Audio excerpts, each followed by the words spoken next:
जय गुरुदेव। प्रेमी भाई बहनों, आप सभी लोगों का स्वागत है जेएम भक्ति आध्यात्मिक जागरण चैनल में।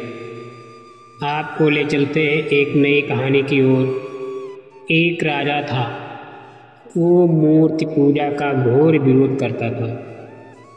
एक दिन एक व्यक्ति उसके राज दरबार में आया और राजा को ललकारा, हे राजन, तुम मूर्ति पूजा का विरोध क्यों करते हो?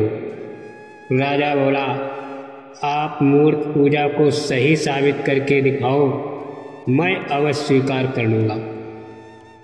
व्यक्ति बोला, राजन, यदि आप मूर्ति पूजा में विश्वास नहीं करते हैं तो दीर्घा में जो आपके स्वर्गवासी पिताजी की मूर्ति लगी है उस पर थूक कर दिखाओ, और यदि थूक नहीं सकते हो तो आज से ही मूर्ति पूजा करना शुरू करें। ये सुनकर राजा पूरी राजसभा में सन्नाटा छा गया। थोड़ी देर बाद राजा बोला, ठीक है, आप 7 दिन बाद आना, तब मैं आपको अपना उत्तर दूंगा। उस समय तो वो व्यक्ति चला गया, लेकिन चौथे ही दिन वो व्यक्ति दौड़ा भागा गिरता पड़ता राजसभा में आ पहुंचा और जोर जोर से रोने लगा, त्राहिमाम त्राहिमाम, राजन रक्षा करो। राजा बोला, क्या हुआ? व्यक्ति बोला, राजन, राज सैनिक मेरे माता पिता को बंदी बनाकर ले आए हैं और 2 मूर्तियां मेरे घर में रख गए हैं। राजा बोला, हाँ, मैंने ही आपके माता पिता की मूर्तियां बनवाकर आपके घर में रखवा दी हैं। अब से आपके माता पिता हमारे बंदी रहेंगे और उन्हें खाने पीने के लिए कुछ न दिया जाएगा, लेकिन आप उनकी मूर्तियों की अच्छी प्रकार से सेवा करें। उन मूर्तियों को अच्छे से खिलाएं, पिलाएं, नहलाएं, धुलाएं, सुलाएं, अच्छे अच्छे कपड़े पहनाएं। व्यक्ति बोला, राजन, वो मूर्तियाँ तो निर्जीव जड़ हैं, वो कैसे खा पी सकती हैं? और उन मूर्तियों को खिलाने पिलाने से मेरे माता पिता का पेट कैसे भरेगा? मेरे माता पिता तो भूखे प्यासे ही मर जाएंगे, कुछ तो दया कीजिए। राजा बोला, ठीक है, आप ये 10,000 स्वर्ण मुद्राएं ले जाएं और उन मूर्तियों के सामने और उनके सम्मान में रखने के लिए एक अच्छा सा महल भी बनवा दे। व्यक्ति बोला, मेरे माता पिता बंदी गृह में रह रहे हैं और उन मूर्तियों की सेवा करूं, ये तो महामूर्खता है। राजा बोला, हम देखना चाहते हैं कि आपके माता पिता की मूर्तियों की सेवा से आपके असली माता पिता की सेवा होती है या नहीं। व्यक्ति गिड़गिड़ा कर बोला, नहीं राजन, उन मूर्तियों की सेवा से मेरे माता पिता की सेवा नहीं हो सकती।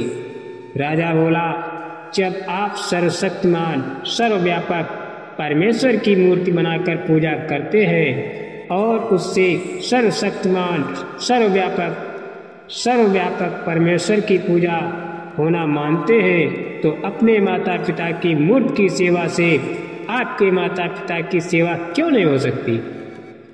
अब वो व्यक्ति कुछ न बोला और दृष्टि भूमि पर गड़ा ली।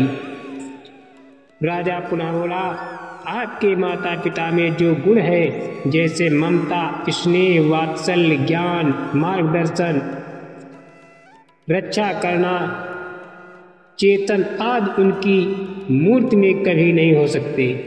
वैसे ही मूर्ति में परमेश्वर के गुण जैसे सर्वव्यापक, सर्वशक्तिमान, सर्वज्ञ, सर्व अंतर्यामी, श्रेष्ठ, दयालु, न्यायकारी, चेतन नहीं हो सकते। फिर ऐसी मूर्ति की पूजा करने का कोई लाभ नहीं। इसके बाद थोड़ी देर राजसभा में सन्नाटा रहा। वो व्यक्ति निरुत्तर हो चुका था।